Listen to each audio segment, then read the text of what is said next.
امارت الله پاک چې امارت ته نور توفیق ورکړي چې دغسې ورک خلک بې ځایه خلک د خپلو ځایو پورې ورسوي.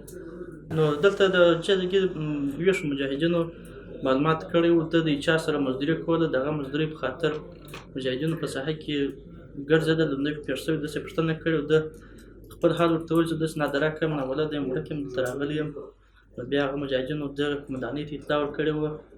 د قومندانۍ والا بیا په ګروپانو کې پورته کړ، بیا موږ خبر شو. 8 کاله کېږي چې ورک وم، چې دا چمتال ولسوالۍ چارګلک ولسوالۍ کې زه اوسېدم.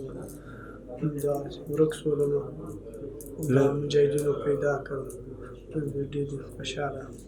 دغه چې ستا ته چوپاني کول، ستا ته نیکاني کول، دغسې میده میده کارونه کوم.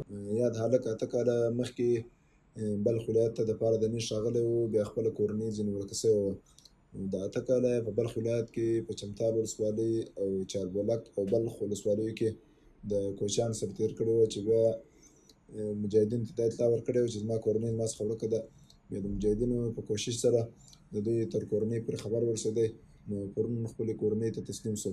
دا د پاکې سپینې مینې ښکلی جهادي لښکر، څه عجیب غرور څښتن ورکړی دی چې سر په سر.